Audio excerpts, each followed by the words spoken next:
Susan Sarandon, who is always just awesome. I mean, just an awesome human being, and she uses her what celebrity power she has. She uses it for good, uses it for the moral, right in this world, uses it to fight injustice.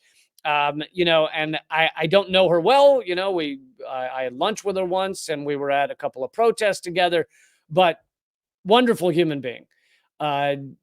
Every time I've ever seen, she is on the right side of history and the right side of any given issue. She was dropped by her talent agency because she supports Gaza, because she's anti-genocide, because she's anti-ethnic cleansing. She has been dropped by her talent agency, which is such an insane, I mean, to just the idea of like, we're not working with you anymore because you're anti-genocide is so just, what horrible times we live in. But so Newsweek then put out an article about all the public figures defending Susan Sarandon. Now, here's the thing. It's not actually, the writing in it is not actually negative.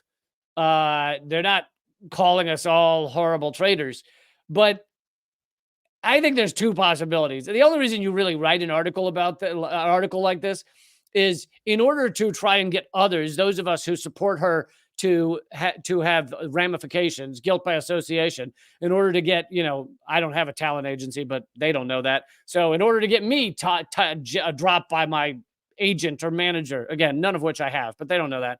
In order to get me to lose, maybe Patreon will cut me off, or YouTube will cut me off. So it's often a guilt by association thing. But the other thing may be because, let's face it, I'm not as famous as, I don't even know who to give as an example, but some of these maniacs, Sean Penn and those type of people who are supporting one U.S.-backed horror show after another.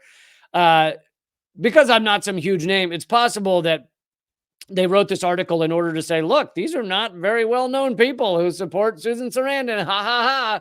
She doesn't have the big stars backing her. I don't know if maybe that was the goal, but even though the writing seems kind of positive, I think it's meant to kind of harm those of us who are connected to it. So it starts off with, here are all the public figures that are defending Susan Sarandon. And, it says Sarandon has been vocal about her support of Palestine. Then number one on the list, Leecamp.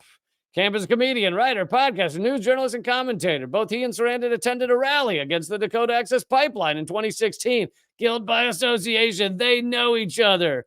And then they post my tweet, which I put out. Susan Sarandon is one of the most principled, courageous, and bold people I know. She's always on the right side of history, and she always stands up for the oppressed. Keep fighting, Susan. And number two on the list, Cornel West, a political activist and social critic, Cornel West. So, and again, why would you put me ahead of Cornel West? It's like, he was one of the elders of Zion in the Matrix movies. Doesn't he get first billing? Like, how does he not get first billing? Anyway, not that I don't think I'm great, but I think Cornel West should have gone first on that list.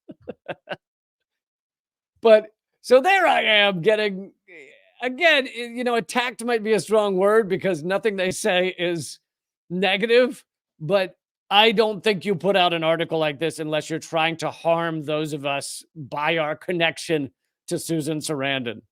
By the way, Aaron Mate is also on the list because I quoted him earlier. Nina Turner, Brianna Joy Gray. Anyway, just thought I'd bring that to you. You can read the whole article on Newsweek if you really feel like it.